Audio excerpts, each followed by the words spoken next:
राहुल देव बर्मन का बहुत बुरा दौर चल रहा था। नई फिल्में आ नहीं रही थीं, जो फिल्में आईं वो पिट गई थीं, और जो फिल्में साइन की थीं उनमें से ज़्यादातर फिल्मों से आर.डी. बर्मन को निकाल दिया गया था।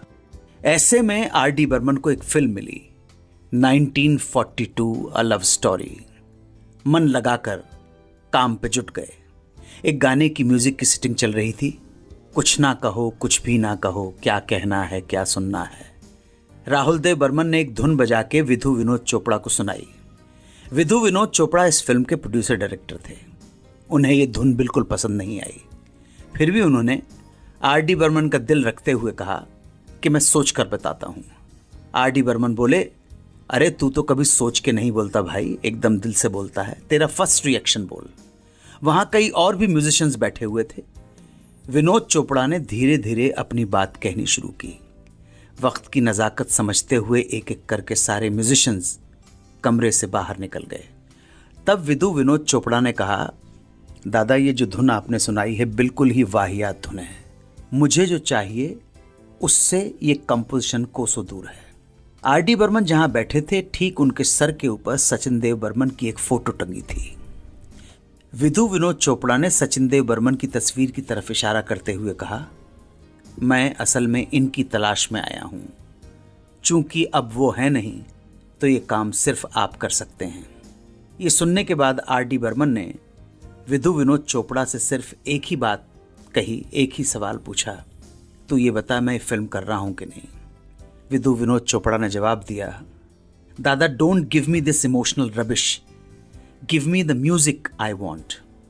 आर.डी. बर्मन ने विधु विनोद चोपड़ा से कहा, मुझे 1 हफ्ते का टाइम दो। विनोद चोपड़ा बोले, दादा आप 1 साल ले लो, but give me the music I want. RD. Burman की आंखों में आंसू आ गए। विनोद चोपड़ा भी थोड़ा इमोशनल हो गए। 1 सप्ताह बाद विधु विनोद चोपड़ा पहुंचे आर.डी. बर्मन से मिलने। म्यूजिक रूम में कोई नहीं था।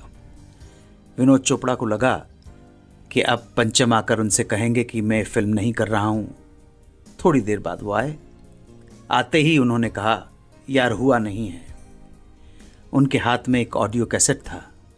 वो कैसेट विनोद चोपड़ा को थमा दिया और कहा, इसमें एस.डी. बर्मन की कुछ धुनें हैं, तुम भी इसे सुन लो, लेकिन मुझे यार आ नहीं रहा है। विनोद चोपड़ा ने कहा, दादा आप आराम से करो, हिम्मत बंधाई कि होगा, जरूर होगा। 1 सप्ताह के बाद जब विधु विनोद चोपड़ा दोबारा आर.डी. बर्मन से मिलने पहुंचे, म्यूजिक रूम में सारे म्यूजिशियंस बैठे हुए थे। विनोद चोपड़ा के आते ही आर.डी. बर्मन ने एक धुन बजानी शुरू कर दी। अभी कुछ 10 ही सेकंड हुए थे कि विनोद चोपड़ा ने तारीफ में अपने हाथ ऊपर उठा दिए। आर.डी. बर्मन ने गाना बंद कर दिया और पूछा, ये तू क्या कर रहा है? अभी तो गाना शुरू भी नहीं हुआ है। विनोद चोपड़ा ने कहा, दादा ये जो आपका फर्स्ट नोट है ना, मैंने सुन लिया।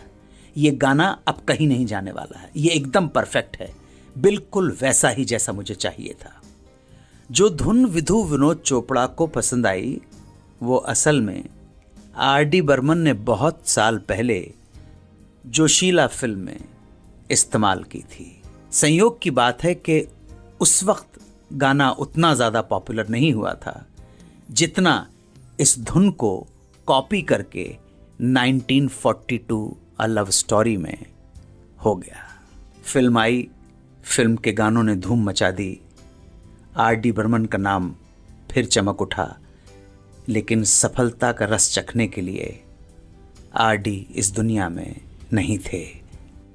फिल्म रिलीज हुई अप्रैल 1994 में और आर.डी. बर्मन चले गए 4 जनवरी 1994 को।